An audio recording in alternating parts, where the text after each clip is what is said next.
Assalamualaikum warahmatullahi wabarakatuh. Perkenalkan, nama saya Cahaya Bona dari kelas 12 IPA 1 absen 7. Di sini saya akan mempresentasikan tentang korosi pada besi. Yang pertama, kita masuk ke materinya terlebih dahulu, yaitu definisi korosi secara ilmiah. Korosi merupakan proses perubahan logam menjadi senyawa, terutama terjadi pada lingkungan yang mengandung air atau peristiwa teroksidasinya suatu logam oleh gas oksigen di udara. Pada peristiwa korosi, logam mengalami oksidasi sebagai kutub negatif dan oksigen di udara mengalami reduksi sebagai kutub positifnya. Di sini ada proses reaksinya, yaitu yang besi sebagai anoda dan oksigen sebagai katoda. Berikutnya, korosi secara umum yaitu degradasi atau penurunan mutu logam akibat reaksi kimia suatu logam dengan lingkungannya. Untuk penjelasannya, terus kita masuk ke faktor-faktor penyebab korosi. Yang pertama itu air dan kelembapan udara. Dari proses korosi, air merupakan faktor penting terjadinya oksidasi. Jadi jika tidak ada air, maka tidak akan terjadi oksidasi atau tidak akan terjadi korosi pada besi. Yang kedua, elektrolit. Elektrolit ini media yang bisa mempermudah terjadinya transfer muatan elektron, atau sehingga elektron ini mudah diikat oleh oksigen di udara, contohnya seperti air hujan dan air laut. Yang ketiga adalah permukaan yang tidak rata. Permukaan pada logam yang tidak rata ini memudahkan terbentuknya kutub-kutub sebagai anoda dan katoda. Jadi jika besinya itu dengan permukaan licin, itu akan sulit terbentuknya katoda dan anoda sehingga korosi lebih sulit terjadi. Untuk yang nomor 4, jika dua logam bersinggungan dengan beda potensial berbeda dan pada lingkungan yang lembab atau berair, itu dapat menyebabkan sel elektron kimia terbentuk. Selanjutnya adalah hasil praktikumnya. Ini praktikumnya saya menggunakan alat gelas plastik, karet, gelang, dan kapas.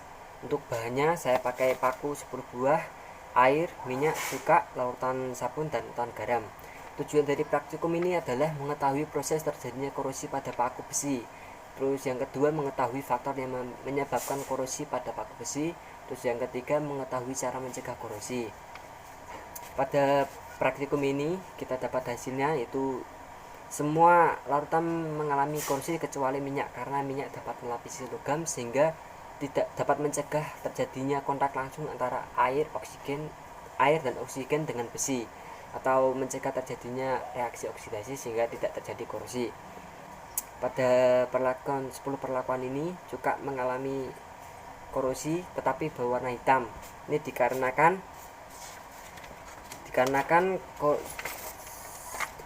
paku pada larutan cuka ini mengalami korosi secara keseluruhan.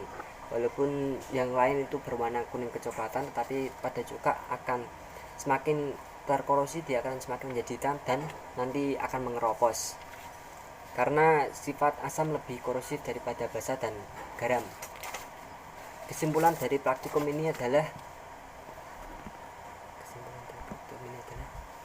pada kondisi terbuka atau aerob, hasil korosi atau karat lebih banyak dan lebih sempurna karena adanya oksigen atau O2 yang terlalu dalam air. Di oksigennya itu banyak, karena itu dia bisa menimbulkan korosi yang banyak atau kuat. Pada kondisi tertutup atau anaerob, ketersediaan oksigen terbatas sehingga hasil korosi lebih sedikit karena ini tadi ditutup air dan dikasih karet gelang agar tidak ada oksigen yang masuk lagi. Jadi oksigen di dalamnya itu terbatas, jadi korosi yang terjadi sangat sedikit.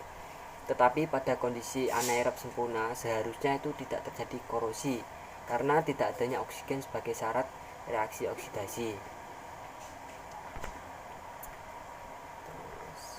Selanjutnya yaitu yang terakhir, cara pencegahan korosi.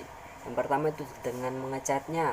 Lapisan cat itu dapat mencegah kontak langsung antara besi dengan oksigen dan air.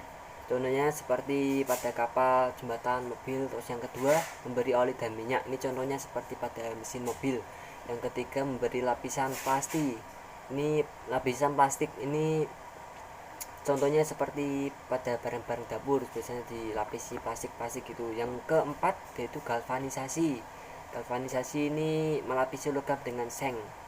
Ini contohnya pada besi penopang untuk konstruksi bangunan dan jembatan. Untuk yang ke nomor 5 ini electroplating. Electroplating ini pelapisan logam dengan logam lain menggunakan metode elektrolisis. Contohnya seperti logam nikel, krom, timah, dan timbal. Terus yang keenam, pelapisan krom atau CR. Krom ini dapat melindungi besi karena krom memiliki beda potensial elektroda min 0,74 sehingga lebih mudah teroksidasi daripada besi yang memiliki elektroda potensial min 0,44. Pada yang nomor 8 yaitu pelapisan timah PSN. Ini juga seperti tadi karena dia memiliki elektroda potensial min 0,14, jadi ini lebih sulit terkorosi daripada besi. Jadi jika nanti dilapisi dia lebih sulit terkorosi, jadi besinya yang di dalam yang terlapisi tadi terlindung dari korosi. Tetapi jika lapisannya tergores nanti maka besi yang di dalamnya juga dapat terkorosi. Tadi nomor 7, yang ini nomor 8, maaf. Serardising adalah mereaksikan logam dengan asam fosfat sehingga permukaan logamnya tertutup dengan fosfat, atau ini sebagai contohnya seperti badan mobil seperti itu. Oke, sekian presentasi dari saya. Wassalamualaikum warahmatullahi wabarakatuh.